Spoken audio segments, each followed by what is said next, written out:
아침 햇살이 퍼지기도 전 식구들 식사를 준비하고 아기를 양육하고 농작물을 돌보고 나면 하루 해가 저문다. 4년째 같은 나의 일과이다.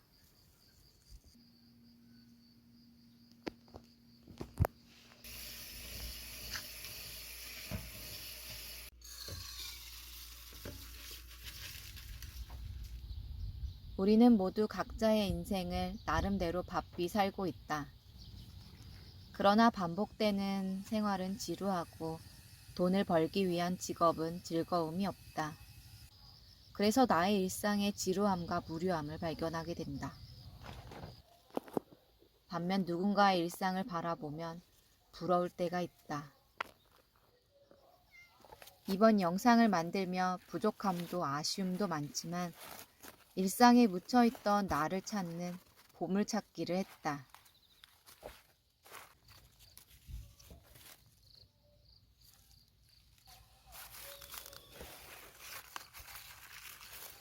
나의 일상에서 소소한 아름다움과 행복의 에너지를 보았기 때문이다. 언제나 들리는 바람과 새소리, 물과 흙의 감촉, 태양과 달빛의 기운이 나를 감싸고 있다. 추가 싹이 났어. 그리고 무엇보다 가족이 주는 행복과 삶의 의지는 나의 일상을 새롭게 만들고 있었다.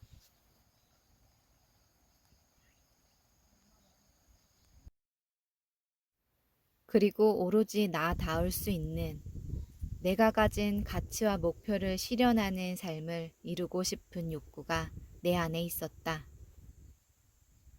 아직 방법을 찾는 중이지만 농부라는 직업을 통해 꼭 자기다울 수 있는 내 삶의 주인공이 되고 싶다.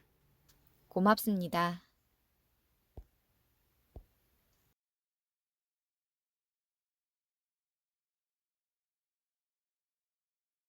도에 있는 이제 양도면이라는 곳에서 이제 포도작이랑 한우를 키우고 있는 권순호라고 합니다. 제가 청년 농부 중에 흑일농을 생각했을 때 딱 생각이 든 사람이 바로 순호예요. 네, 감사합니다. 권순호 씨. 그래가지고 몇 가지 질문을 내가 갖고 있던 흑일농에 갖고 있던 몇 가지 질문이랑 이제 내가 옆에서 지켜보는 청년 농부로서의 이제 순호 씨한테 물어보고 싶은 질문 몇 가지를 가지고 왔어요. 같이 얘기해주면 참 고맙겠습니다. 네. 첫 번째는 이제 농업을 시작하게 된 특별한 계기나 이제 농업대학을 나왔는데 그 농업대학 소개랑 농업대학을 선택한 이유. 일단은 농업을 선택하게 된 계기는 이제 제가 인천에서 살고 있었지만 이제 주말에 이제 할아버지가 여기 터전이 있으셔서 이제 여기서 할아버지. 주말에 이제 왔다 갔다 하면서 이제 농사를 지었는데 사실 그때가 이제 고등학교 2학년 때였는데 이제 어느 날 이제 농사일을 끝내고 이제 집으로 딱 오는데 이제 그 낙조라 그러죠. 이제 해가 지는 딱 그 장면을 딱 보면서 아, 이 일이 내 천직인 것 같다라는 느낌을 어느 순간 딱 받았습니다. 그때. 그래서 이제 그때 마침 이제 대학교 진학도 좀 고민을 했어야 됐고 보이니까. 예. 그래서 이제 아, 나는 이 길로 가야겠다라고 생각을 해서 이제 또 대학교를 찾아보다 보니까 이제 대학교가 이제 한국농수산대학이라고 이제 딱 있더라고요. 그래서 이제 그쪽을 나오면은 이제 농업 쪽 공부를 좀 굉장히 많이 할 수 있고 또 제가 이제 저희 할아버지가 이제 많이 하셨던 이제 수도작 벼농사 또 그 학과도 있어서 그래서 이제 그 학과도 선택하게 됐고 그래서 그 학교로 이제 진학도 이렇게 좀 무난하게 이제 순탄스럽게 이제 잘 돼가지고 여기서 진학을 하고 이제 이렇게 내려와서 이제 농사를 짓게 된 것 같습니다. 예. 이거는 대학 하니까 그냥 궁금해서 네. 물어보는 건데 그럼 대학교 그 다니는 기간 동안에 배운 수도작 학과 거기서 배운 내용들이 진짜 농사 지을 때 쓸모가 있는가? 이것도 참 궁금해요. 아, 대한민국의 농업 대학이 어떤가? 농업대라고 하면은 일단은 최신 기술들을 굉장히 많이 이제 접목을 시켜서 농업을 시키려고 해요. 근데 사실 이제 현장에서 직접적으로 하는 거랑 연구 단계인 그걸 접목시킨다는 게 조금 어렵긴 한데 그래도 뭐 성과는 없던 건 아니어서 있긴 있고 그리고 가장 큰 거는 이제 전국에서 친구들이 모이다 보니까 이제 전국에 있는 그런 농촌 제도라든가 이런 게 이제 각 시자체마다 또 다르잖아요. 근데 그런 거를 정보 공유를 할 수 있어서 그런 쪽에서 도움을 좀 많이 받았습니다. 근데 외국에 요즘 이제 TV 프로그램이나 다큐멘터리 보면은 외국에서 농업대학이나 농업고등학교를 통해서 이제 현장으로 가는 그런 외국인 친구들을 보면은 학교에서 배우는 것이 나의 이 농업 현장에서 하는 기반이 됐다.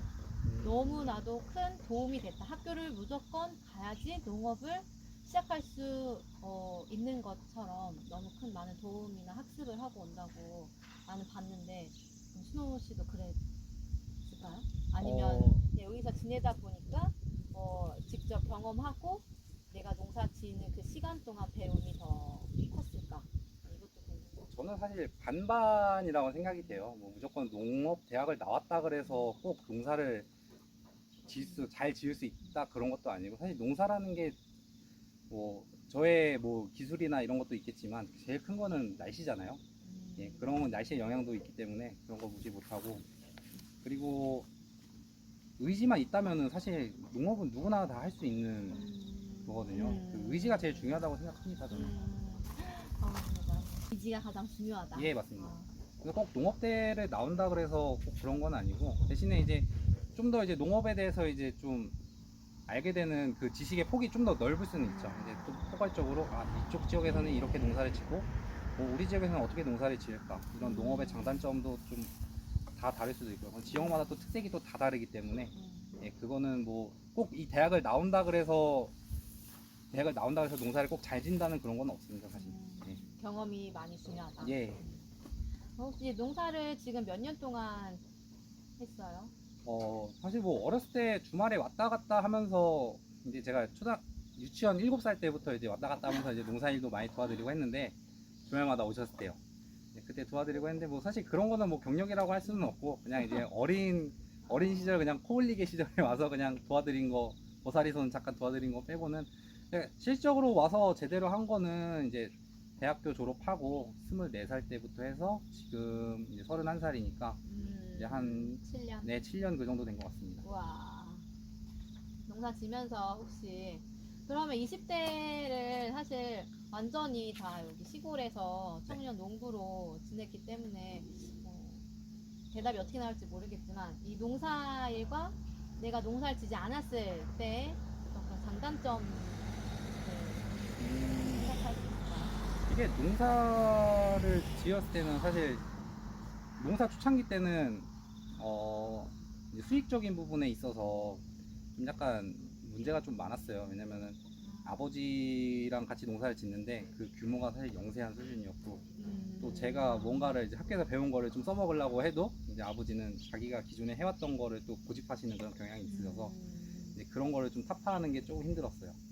근데 만약에 근데 지금은 사실 농사를 짐으로써 인해서 좋은 거는 이제 뭐 직장인들과는 좀 다른 라이프 스타일을 좀 갖고 있고, 뭐 벼농사 위주로 말씀드리면은 벼농사는 이제 뭐 봄, 가을에만 바짝 바쁘고, 사실 그 나머지 철에는 뭐 이렇게 바쁘다 할 건 없잖아요. 이제 그 짬짬한 시간에 또 다른 경험들을 또 더 쌓을 수 있어서 저는 그 시간들을 이제 뭐 하는데요? 저는 주로 농업 쪽에서 이제 아르바이트를 좀 많이 했어요. 그래서 이제 뭐 농협에서 이제 뭐 아르바이트도 짬짬이 했었고, 그리고 되면은 다른 법인 가서 이제 모내기, 저희 집 일이 끝나면 이제 다른 큰 대형 법인 가서 또 모내기 또 도와주고, 아니면은 또 제 친구네 이제 제가 모내기 끝나면은 또 전라도 같은 데는 또 그때 모내기가 또 시작이거든요. 저는 이제 또 그 전라도 내려가서 이제 뭐 친구네 또 도와주러 가고, 좀 이런 식으로 좀 다양하게 또 경험을 좀 많이 쌓았던 것 같습니다. 그리고 이제 농업을 만약에 제가 안 하게 됐다면은 저는 사실 해외에 나가서 살 것 같아요. 예. 해외에 나가서 살았을 것 같아요. 왜냐면은 이제 제가 사실 뭐 이렇게 지금 하고 있는 농업 자체가 좀 프리한 스타일이잖아요. 그래서 사실은 제가 막 어디 가만히 앉아서 구애받고 이제 이런 걸 좀 싫어하다 보니까 사실 직장 생활 자체를 좀 제 라이프 스타일이랑 좀 안 맞는 것 같아서 좀 외국 나가서 좀 살고 했으면은 외국 나가서 농사를 졌을 것 같아요. 예. 외국하고 우리나라하고 예. 이제 농사 짓는 예. 진짜 라이프 스타일이 예, 다르니까. 예. 그래서 외국 나가서 이제 좀 농업을 또 배우고 농업을 했을 것 같습니다. 그렇구나. 아까 수도작을 얘기했는데 나도 이제 신호 씨의 주력 작물이 수도작으로 알고 있는데 한우도 같이 하고 있잖아요. 예. 이제 그 이유를 알고 싶어요. 제일 큰 거는 일단은 첫 번째로 수익 구조 배분이에요. 사실 이제 아버지랑 같이 농사를 짓다 보니까 이제 수조작에서 나오는 돈은 다 아버지가 가져가시거든요. 그러다 보니까 저는 사실 용돈을 타 쓰는 입장이잖아요. 그렇게 되다 보니까는 사실 저도 뭐 나이는 젊은데 뭐 하다못해 여자친구랑 데이트도 해야 되고 뭐 나가서 이제 친구들도 만나서 술 한 잔도 마셔야 되고 이러는데 사실 근데 그거를 아버지한테 용돈 받아 쓰기에는 아버지가 눈치를 너무 많이 주셨죠. 네, 그러다 보니까는 저도 그럼 나도 내가 가져갈 수 있는 수익의 구조를 찾아야겠다 라고 생각해서 벼농사하고 시너지가 제일 잘 맞는 게 소더라고요.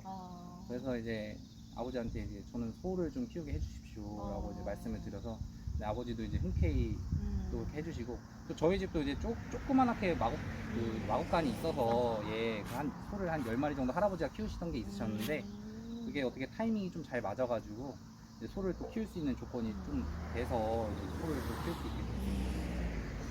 그런 소리 몇 번 들은 것 같아요. 이제 후계농의 수익 구조가 네. 이제 부모님에게 좀 쏠리는 경우가 많고 이제 대부분은 어떻게 잘 너 한 만큼 이렇게 딱 너의 몫이야 그게 하고 주시는 집은 이제 없습니다. 없습니다.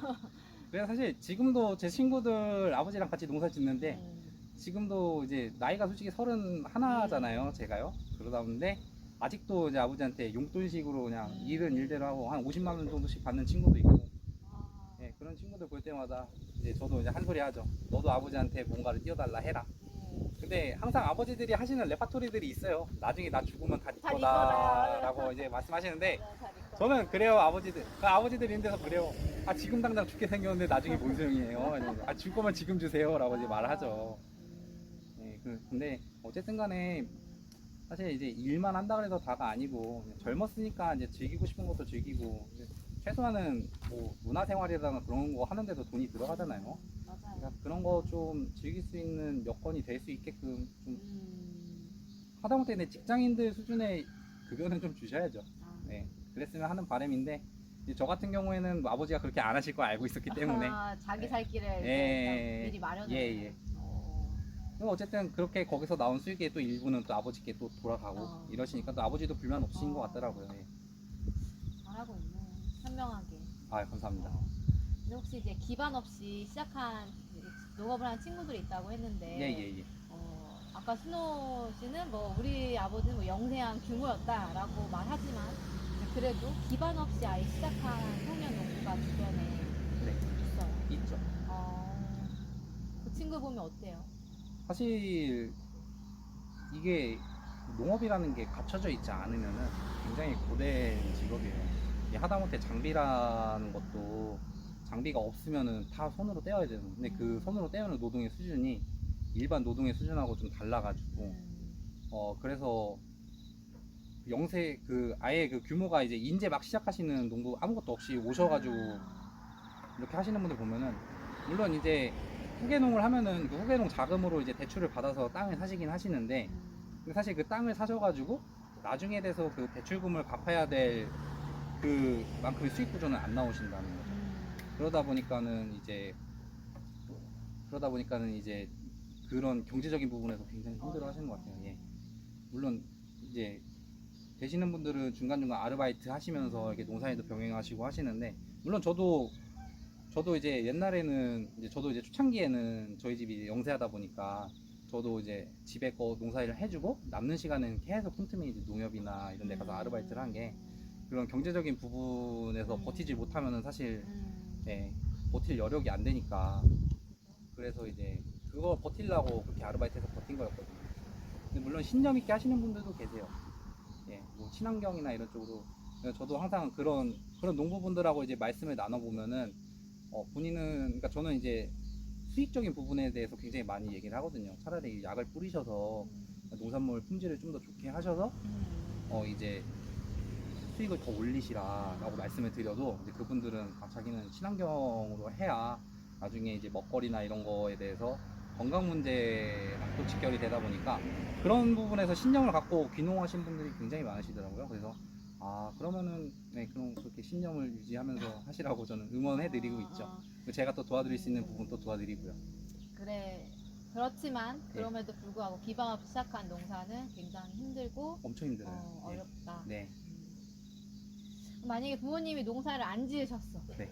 그러면 그때 다시 고2 때로 돌아가서 그때 내가 농업을 선택했을까요? 사실 저는 부모님 기반이 없었다 하면은 저는 농업을 꿈꾸진 않았을 것 같아요. 왜냐면은 제가 고2 때 당시만 해도 뭐 그렇게 농업 물론 왔다 갔다 하면서 농업을 뭐 조금씩 도와드리긴 했지만 뭐 그걸 다 배제하고 진짜 완전 도시 사람이라고 쳤을 때는 저는 이런 농업이라는 분야가 이렇다라는 걸 아예 모르고 있는 상황이라고 한다면은 저도 물론 그냥 일반인들처럼 직장인이 됐겠죠.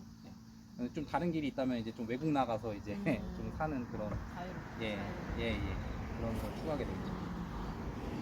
농사 지으면서 가장 많이 지출이 되는 곳이 어디예요? 사실 농사는 일손이 많이 필요한 거잖아요. 그 일손을 대체하기 위해서 이제 장비를 많이 쓰는데 그 장비 값이 사실 너무 비싸서 이게 농산물값 농산물 값은 항상 시세가 일정하지가 않잖아요.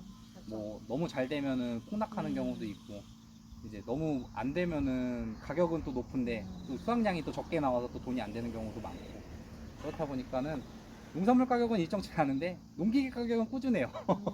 기계 가격은 매년 오르는 가격이 정해져 있는지 매년 오르는 그거여서 사실 제일 큰 부담은 농기계죠. 농기계. 예. 농기계 쪽으로가 거의 뭐 수익의 반은 기계가 다 가져가니까요.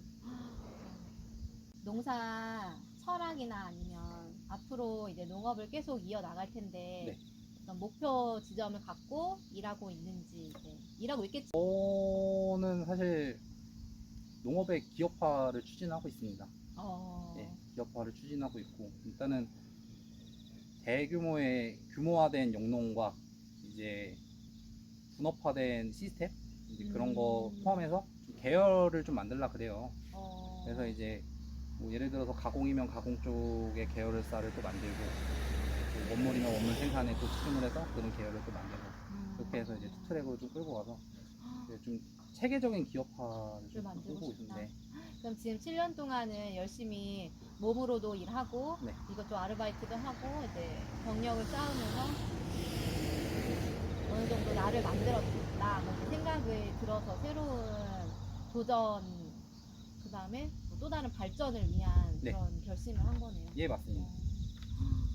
그래서 사실은 지금 20대 때 그 아르바이트 한 경험들은 이제 그거죠. 제가 이제 앞으로 나아가기 위한 이제 밑바탕을 깔기 위해서 이제 저는 사람들한테 그러거든요. 20대를 갈아 넣었다고. 네, 진짜 쉬는 날 없이 아르바이트 계속 나가고 그냥 그렇게 악착같이 돈 벌어서 뭐 기계라든가 이런 거 장비도 바꾸고 막 이렇게 해서 뭐 그렇다고 하니까 사실 지금은 한 반 정도는 온 것 같아요. 와.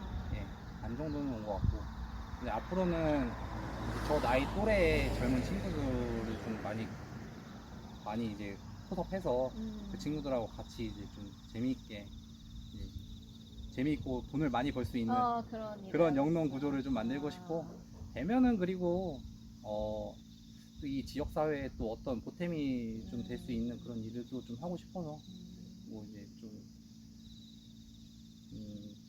보탬이 좀 되고 싶은 일을 하고 싶어서 이제 좀 그런 계획도 좀 있어요. 예.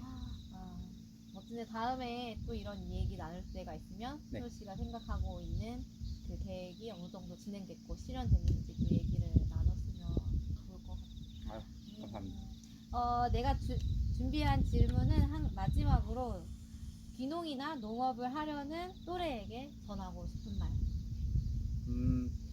전에도 이제 농업에 관심 있는 친구들이 사실 있었어요. 있어서 이제 저한테 저희가 아무것도 없는데 귀농을 하려면 뭐가 제일 필요할까요? 라는 말을 많이 저한테 하더라고요. 그래서 일단은 첫 번째로는 땅이 있어야겠죠. 근데 사실 땅이라는 거는 뭐 농어촌 공사라든가 뭐 다른 이제 이런저런 알아보면은 사실 동네 이제 동네 분들하고 이제 좀 교류가 있으신 분들하고 이제 알아보면은 이제 땅 같은 거는 사실 임대를 받을 수도 있는 부분이고 그거는 사실 문제가 안 돼요. 뭐 물론 땅을 사면 좋긴 하겠지만 사실 요즘 부동산 값이 너무 비싼 와중에 아무것도 없는 청년들이 와서 몇 억짜리 땅을 살 수는 없잖아요. 그렇다 보니까 뭐 땅 문제는 그렇게 해서 넘어가긴 하는데 제일 큰 문제는 농업이라는 게 사실 보여지는 거에 비해서 수익성 구조가 많이 떨어져요. 그러니까 자기는 뭐 요즘 매체에서는 사실 억대 농부다 뭐다 해서 많이 나오죠. 그런 홍보를 굉장히 많이 하는데 저는 그런 거 볼 때마다 너무 현실성이 동떨어진다고 생각을 해요. 뭐 억대 농부 물론 있죠. 매출은 억대인데 사실 매출 실질적인 순수익은 한 2천, 3천밖에 안 되면은 직장인들하고 사실 별반 차이가 없잖아요. 네, 그런 걸 볼 때마다 이제 그 친구들에게도 이제 현실을 많이 알려주죠. 그 사람들이 억대라 그래서 다 억이 나오는 게 아니다. 매출액은 물론 억이겠지만 순수익 따져보면은 일반 직장인하고는 다를 거 없다라고 말을 하죠. 이것도 어떻게 보면 사업의 일종이잖아요. 그쵸.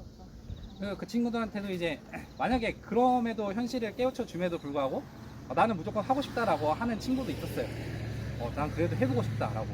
그래서 제가 그럼 그 친구들한테 이제 한 조언은 그럼 돈을 모아라. 최소한 6천만 원은 모아놓고 귀농을 해라. 왜냐면 너가 당장에 그 해 농사를 진다 그래서 대박 나는 게 아니고 농사는 장기적인 사업이다. 최소 5년은 바라봐야 될 텐데 그럼 그 5년 동안 너 그 농사 하나만 바라보고 손가락 빨고 살 거냐? 그럼 그 5년 동안 버틸 수 있는 재력을 쌓아갖고 와라 라고 실질적으로 말을 해주죠.